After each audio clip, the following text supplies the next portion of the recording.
Good morning, Mercedes. I'm Bill Krenn from the Los Angeles Times. Great. Very nice to meet you. You are a professor of education at Pepperdine University, is that correct? Yes. Tell us a little bit about your background. How many years have you been in the field of education? As a professor, 10 years, and a middle school and high school teacher prior to that. And I understand that you were just recently named a senior Fulbright specialist. Yes. That's quite an accomplishment. Congratulations. Thank you. Tell us a little bit about how you achieved that distinction. Okay. Well, certainly 10 years of work has contributed to my ability to even apply, because you have to have national and international people support your application for that position. So I had people inside Pepperdine and also at other universities that were reading my work, evaluating my work, and seeing if I would be able to make a contribution that was necessary or a match in this particular area. And what does it actually mean in terms of your personal and professional development? Will you be now teaching outside the United States? Yes, I will be teaching at the University of Sydney as a visiting scholar, and I will be teaching there. It looks like I'm going to go for a short period this December and then for 6 weeks next year. We're working on the deadlines with the embassy right now. I am working with the director there on getting all that in place. Terrific. Are you the first Fulbright honoree at GSEP? The Senior Specialist Program is rather new, so I think so. I haven't heard from anybody else, but I'm very excited to be part of it. And it's a nice program because it allows faculty to only be gone for 2 to 6 weeks, so you're not gone from your classes and your job such a long period of time. You know, it allows you to have a window into their practice, but at the same time, still be very connected with your own job. That's terrific. Now, will you move your whole family over there while you are at the university in Sydney? I think that they will come for part of the time, but not the whole time, just depending on how the schedule works. I have one son in middle school and one just starting school, K4, so we'll want to look at their schedules and my husband's work schedule. And at Pepperdine, the Graduate School of Education and Technology, you are very much focused on technology and education, and you teach both face-to-face and web-based educational technology courses. Tell us how teachers, particularly elementary and secondary school teachers, are using the internet today in the classroom. Okay, I really think that it's been most beneficial in allowing students to experience the expertise of communities outside the classroom, so going beyond the classroom walls, and also allowing discussion with students in things like instant messaging and some of the other tools to peer support each other related to the curriculum, like I said, beyond the regular classroom hours and the regular classroom resources. What, in your opinion, provides for optimum teaching and learning on the web? Definitely a lot of the same things that work in the face-to-face classroom as well. There needs to be an understanding of the learner. There needs to be a goal or an outcome. What is it that you want to be able to achieve? And then the resources or the tool needs to be meaningful for the particular assignment.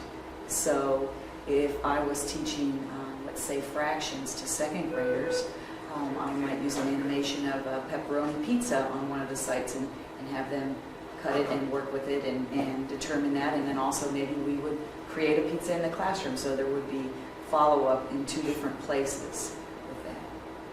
Well, distance learning has become a very hot topic, as you know, these days. What do you think are the pros and cons? Don't students lose something by not interfacing with the teacher on a regular basis? Okay, Pepperdine has an outstanding program, and part of the reason I'm here is because I so believe in the philosophy and what they're doing for students. They have a blended learning, is what they call it, where there's some face-to-face and some online, and 80 to 90% is online.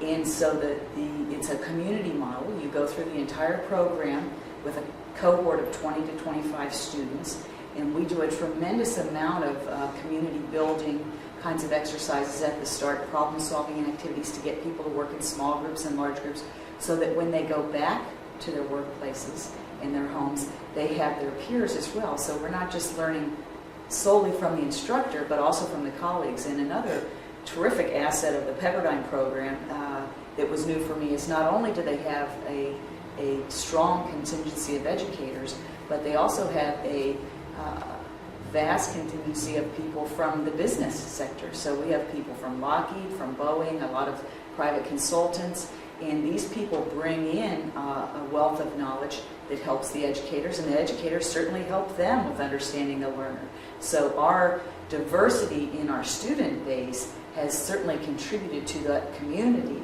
and helped them grow throughout the year. Not only is it just a community-based model, but a mentor and advisor, we call it a madre or padre, depending on if it's a man or a woman, goes with each cohort all the way through the program for one particular class. So it's like you do have somebody that at any time in the program that you can touch base with issues beyond just your instructors. And so between the peer support, which is central, and the mentor's ability to facilitate the community in a meaningful way and to model things for conflict resolution or what needs to happen there. It's just a terrific experience for the students. Dr. Fisher, thank you. Thank you. Very good. Very good. Excellent. Okay, before we start, you're being interviewed on the big screen. Good morning. We're here today with Mercedes Fisher, who is an associate professor of educational technology at the Graduate School of Education and Psychology at Pepperdine University. Tell us, how long have you been working at Pepperdine? 3 years. This is my third year. And I've been teaching for 10 years as a professor and a high school and middle school teacher before that. And have you always been a computer buff, interested in technology? Yes, definitely a techno geek. Techno geek. And so this developed into your education, and you carried it through. And now you are teaching students about distance learning and using the web to become scholars. Yes. Well, as the cultural makeup of America's schools becomes increasingly diverse, do you see the internet, the web, being of any use in helping to encourage more diversity, to facilitate education in general? Absolutely. At Pepperdine, we use a model which demonstrates how to utilize communities beyond the traditional classroom walls. So teachers are trained and have a lot of practice in how they can use that in their actual workplace. And so it allows them to meet the needs of different kinds of students while allowing them to explore and examine other communities related to their interests and their conceptual things that they need to learn. Are most teachers today embracing online learning, or are there still pockets of resistance to it? Certainly there will always be people that are resistant to change, but we've had a tremendous success rate at Pepperdine University and the Graduate School of Education in our EdTech program. We've had over 200 people in the last 4 years and a 92% completion rate. So definitely they're believing and investing in it and making change. In your opinion, which states are doing the most, in your opinion, to promote online learning? Definitely California, Georgia, New York, You wrote a paper, among others. okay, so it's becoming pervasive, you'd Yes, say. it is. Do you see online learning as the future of education? Absolutely. I think that we'll see more and more blended learning. So there is some face-to-face and some online. Do you see this as the tearing down of old academia, the walls of the universities come tumbling down and people can get their degrees at home? Absolutely not, because I think that there certainly is a place for good teaching, and I think Pepperdine models that. The technology allows you to have more access to your instructors and more access to your colleagues, and it's really about what good teaching is and how the tools help us facilitate that. You wrote a paper about 4 years ago for the Journal of Educational Technology Systems, Yes. It was entitled the European Computer Driving License, a model for teacher education. Can you just sum up what that consisted of, and can you tell us, are the Europeans doing something that we can learn from? Yes, they definitely wanted everyone to be able to have some of the basic kinds of skills, to the presentation skills, the communication skills, some of the web publication and public demonstration of your work and your portfolio skills. And they were offering it across the board. And I was hoping that we would see more of that infused into teacher training so teachers could see meaningful application of that for their content areas. If technology has the potential to indeed transform learning, how do our learning environments differ from the more traditional course-based approach? I think that there's much more interaction, much more collaboration. It levels and offers everybody a voice. Students have a tremendous amount of opportunity for access, like I said, to peers and faculty. Can we be sexist here and say that males are better online learners or females, or is it spread evenly? I would say it depends on the individual.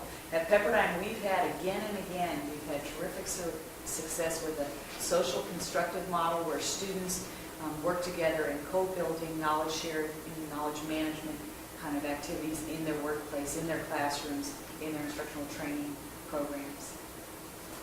Okay, this segues very nicely into another area I wanted to get into today, which is the fundamental shift, or perhaps a new vision of teaching.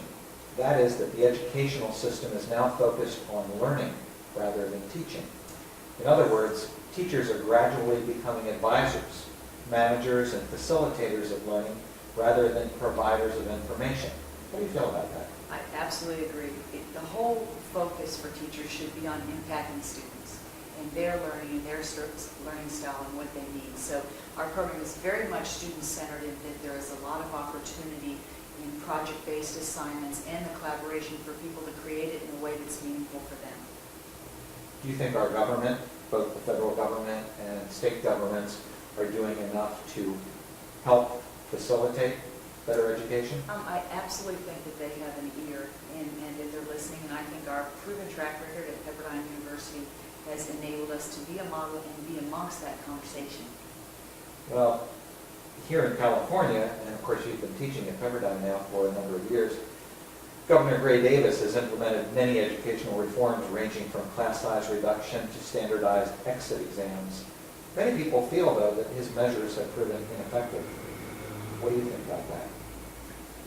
I think that we are beginning to see more and more portfolio project-based kinds of things that are demonstrating student achievement. Particularly on that issue, I'd have to see some more data on that and get right back with you. I'd be happy to look at it. The government has been working to pass a voucher giving $3,000 to families who want their children to attend a private school. Do you think this is a good proposition? And if not, what are some of the negative ramifications it could have on America's private and public schools? Well, I think that meeting the needs of students and a student-centered focus is important regardless of the environment, and how people access those and thrive in those is something that we'll have to continue working on. And one last question. As the cultural makeup of America's schools becomes increasingly diverse, what do you think should be done to address the diverse backgrounds found in the classroom, particularly in large urban areas such as here in Los Angeles? Are there different learning styles from culture to culture? Absolutely, and even individual to individual. And that's why I said once again that at Pepperdine we continue to really work on allowing that diversity to be demonstrated through project-based learning and portfolio and what's meaningful to that particular student. So yes, they do learn a lot of the same content, but the way they demonstrate their knowledge is in much more flexible format than what we would have seen a few years ago. And if you had to sum up over the past 10 years the most dramatic impact of anything on the field of education, what would you say that has been? I would say how these tools have allowed us to better collaborate and appreciate and share knowledge. So not only access, but how that is used in a meaningful context. But would you say that technology has been the most standout thing in terms of dramatic impact on the field? I would say at Pepperdine, we found a meaningful way to use that. So I would say that's definitely had a dramatic impact on the community and a number of other communities across the nation, as that is what our student body is. And have you seen the results of technology and education from some of your graduate Yes, students? again and again. We just recently had our exhibitions for the fourth group that went through the program. We had 80 or so students, and seeing them demonstrate how they impacted students, the artifacts from the classroom, the reflection, their growth, their research in their classroom and sharing with colleagues, mentoring, the leadership is just like so motivating me. I'm very excited for the new students. It's a little bittersweet, but I'm excited that these people are growing. A little sad to say goodbye, but I will continue to watch their growth and hope that they become activists in their environments to help technology be used meaningfully, because it's not really the tool, it's the people and how they use them, the relationships. You seem to be very much a model teacher, very enthusiastic about your work. What to you has been, looking back, the most satisfying part of your career in education? Definitely my students' growth. To see them reach their dreams and go beyond them, and to demonstrate in meaningful ways how they're helping students. Because you know what, I'm a parent, and as a parent, I want my children in their classroom because they're doing neat things. They're impacting the student achievement and performance, and I appreciate how they shape the learning environment based on the models at Pepperdine and what we've been able to encourage their growth. Dr. Fisher, thank you. Thank you.